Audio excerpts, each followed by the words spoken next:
In today's video, a step-by-step explanation how you can coach yourself to get shredded. Hey guys, what's going on? This is Paul Ravella from ProPhysique.com. In today's video, I want to explain step-by-step how you can go from where you're at to where you want to be and doing it on your own. A DIY guide, if you will, to getting shredded. And what really brought this video on is I've been getting a lot of questions from people on how to do it. How do I adjust my calories? How do I adjust my cardio? How do I get body fat off? How do I go from where I'm at to where I want to be?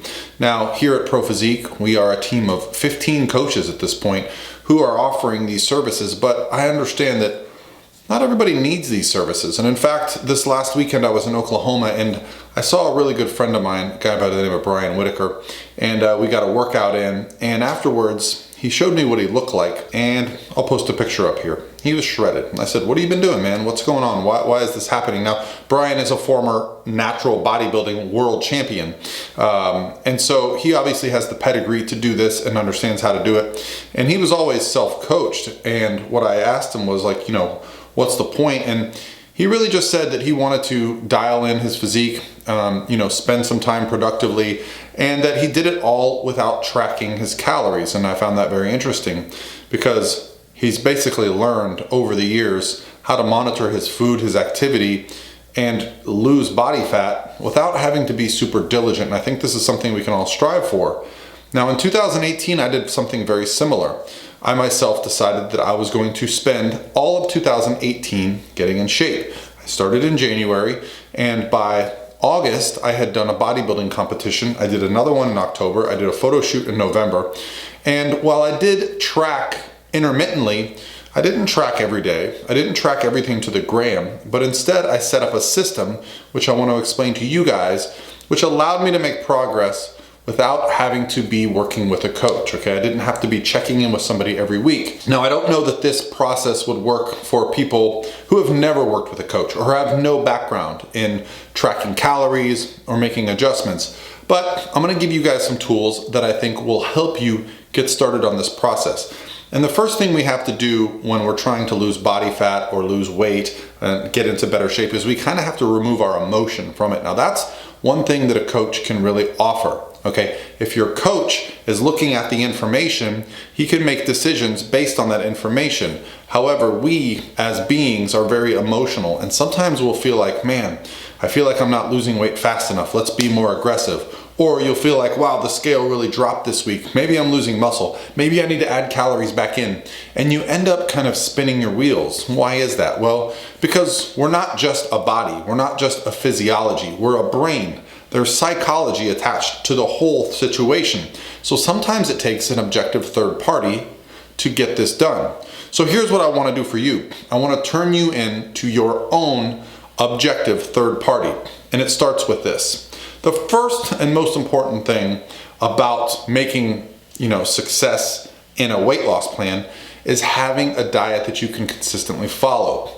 To create that diet, what do you need to do? Well, you need to understand where your protein, your carbs, and your fat should be, okay? We all understand that concept, but where do you start? What is the first thing you need to do? And this is something that I do with clients that want to work with me that have never tracked before, is I have them do a diet recall. And oftentimes it's as simple as this. You go on your phone, you download an app. The one I like right now is called Fat Secret. You go in there, you simply start looking at the nutrition of the foods that you eat. You start using the search feature and looking up eggs, you look up chicken, you look up whatever it is that you're eating, you start plugging it in. It's gonna be a little bit cumbersome at first, but this is going to give you a nice baseline of where you're at. And you're gonna start to realize something very quickly. You're probably not eating nearly as much protein as you thought you were, and you're probably eating a lot more fat than you thought you were.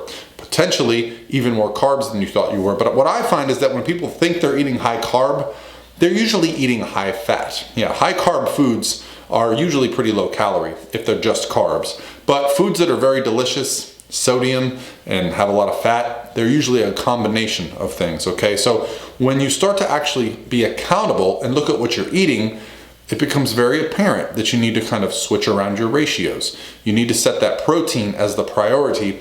That's really going to help with satiety and setting up your meals throughout the day. Once you have this baseline of calories, then we can move to the next thing, which is our baseline of activity.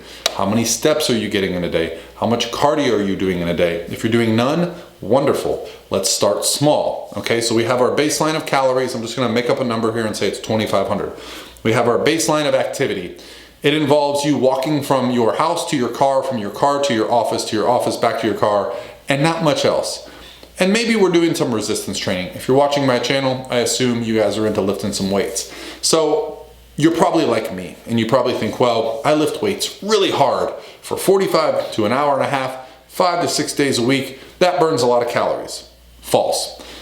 As much as I'd love to tell you that bodybuilding and training hard burns a lot of calories, it just doesn't, okay? It makes up a very small percentage of how many calories we burn in a day. That's actually gonna come down to our NEAT, or our non-exercise activity thermogenesis, which we can increase simply by, let's say, going for a walk or being more active. But until you're accountable with your diet, and until you're accountable with your training and your cardio and your activity, you really can't make any information. You're just guessing. So you need to start being accountable to yourself. And here's where it all starts. Here's step one of the DIY.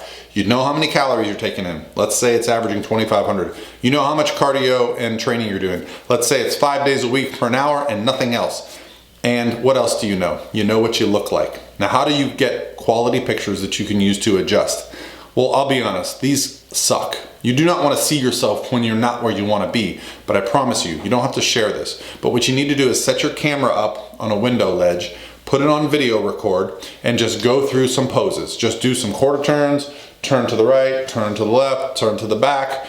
Get your full body in there, okay? Now, what's this gonna allow you to do? Well, you're no longer gonna look at yourself daily in the mirror after you have a pump in the gym, after you had a night of drinking, and be making these kind of decisions based on the moment. Instead, you're gonna be doing a comparison week by week.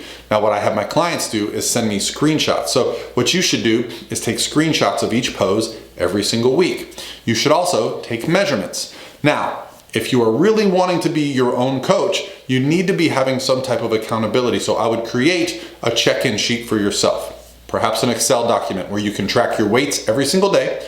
I suggest weighing yourself every single day when you wake up, right after you use the bathroom. That's gonna be the most consistent weight for most people, okay? I just use that weight, and then you can track averages. That way, you're not just checking in once a week, because there can be a weight fluctuation that kind of falsely identifies your progress. And I'm gonna get to how we make adjustments when you stall. So now what do we have? We have all of our nutrition set up, we have all of our cardio set up, and we're getting some accountability. We're getting on the scale every day, we're also taking pictures once a week, and I would suggest getting a waist measurement device. I like this one. Get it on Amazon, just a couple bucks. You put it around your waist, you connect it, and you just push the button and it shrinks up. So what's the value in that? Well, I can tell you, while I've been on my little weight loss journey, I'm doing the transformation challenge that Pro Physique hosted, I noticed there were a couple weeks where the scale didn't go down, but guess what did go down?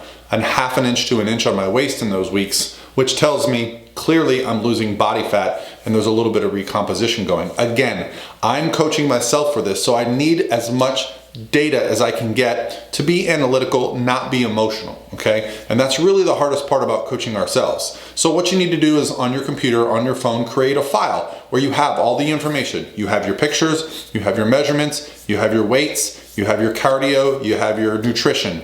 Then, when you realize that you're not making progress, no longer are you just guessing and throwing darts into the wind, right? We're actually making real world adjustments to your plan to make sure you're making progress. This accountability is also going to ensure, hey, I know I have to check in with myself every day. I know I need to be making progress, so it's gonna help your decision making. And that's a big part of being successful in a weight loss program, is having accountability. Now, you know, as a coach, a lot of my clients, that's what I am for them. I am their accountability. And sometimes I like to use a coach, but not all the time. And so this is one of those instances where you can do a DIY getting shredded. You treat yourself like a client, like a separate person. Take the emotion out of it.